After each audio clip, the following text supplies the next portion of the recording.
예수께서 제자를 삼고 세례를 베푸시는 것이 요한보다 많다 하는 말을 바리새인들이 들은 줄을 주께서 아신지라.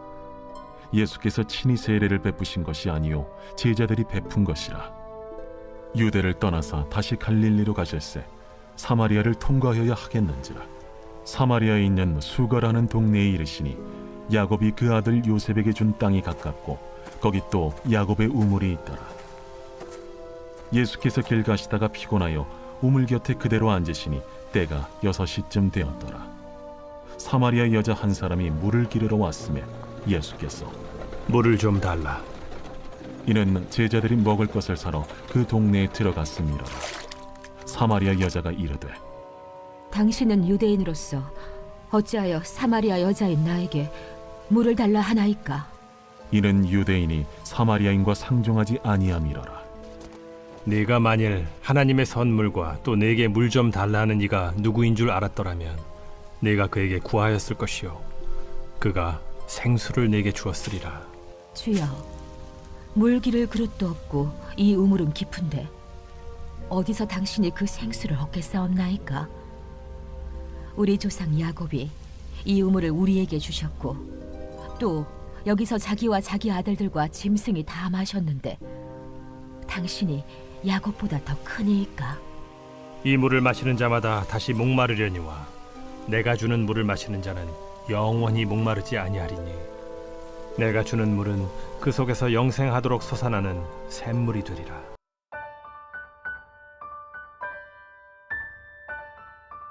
인생의 목마름을 해결하려면 인생의 목마름이나 삶의 고갈을 해결할 수 있는 비결은 무엇일까요?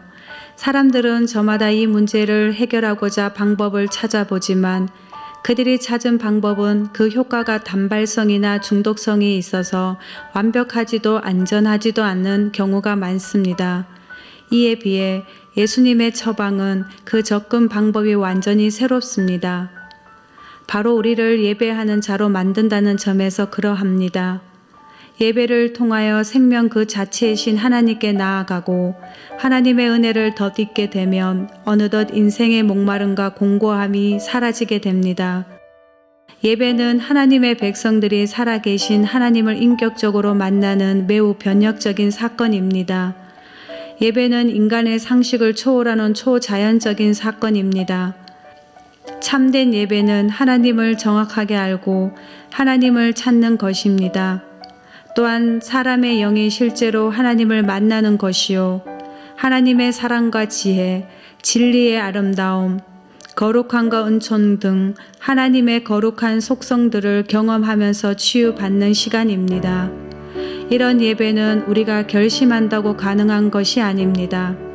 주께서 우리에게 오셔서 참된 예배를 가로막는 굴레와 제약들을 풀어주셔야 합니다.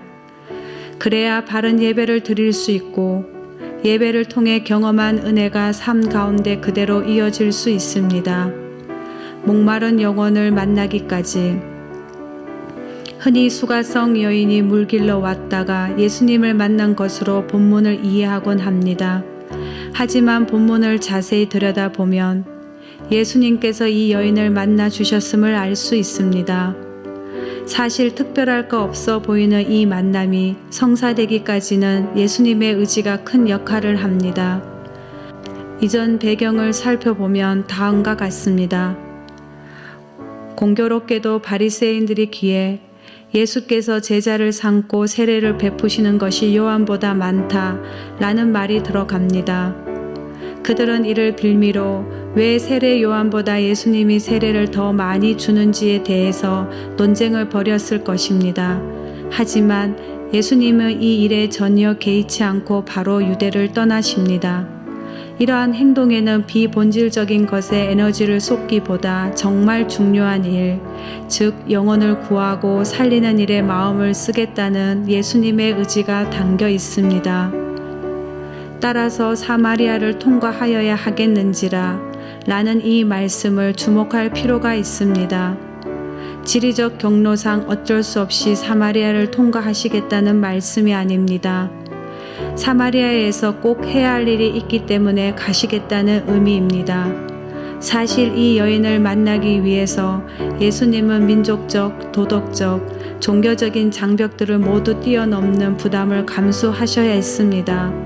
게다가 사마리아 사람들의 반유대적 정서까지 더해져 여러모로 보나 환영받기 힘든 만남임을 분명합니다. 그런데도 예수님의 생각에는 변함이 없으셨습니다. 영원히 목마르지 않는 생수. 예상했던 대로 예수님은 이 여인에게 다가가 물을 달라고 하십니다. 일종의 사회적 금기를 깨고 여인에게 다가선 것입니다. 그런데 다음 말씀이 역설적입니다. 내가 만일 하나님의 선물과 또 내게 물 좀 달라 하는 이가 누구인 줄 알았더라면 내가 그에게 구하였을 것이요 그가 생수를 내게 주었으리라. 먼저 물을 요청한 쪽은 예수님이지만 이 여인이야말로 예수님께 생수를 달라고 요청했어야 한다는 것입니다.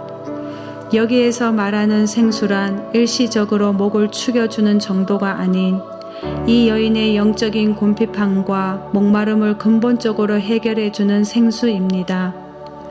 모든 사람에게는 목마름이 있습니다. 어쩌면 이 여인의 남편이 여러 차례 바뀐 것도 이에 대한 방증일 것입니다. 하나님은 말씀하십니다. 내 백성이 두 가지 악을 행하였나니 곧 그들이 생수의 근원되는 나를 버린 것과 스스로 웅덩이를 판 것인데 그것은 그 물을 가두지 못할 터진 웅덩이들이니라.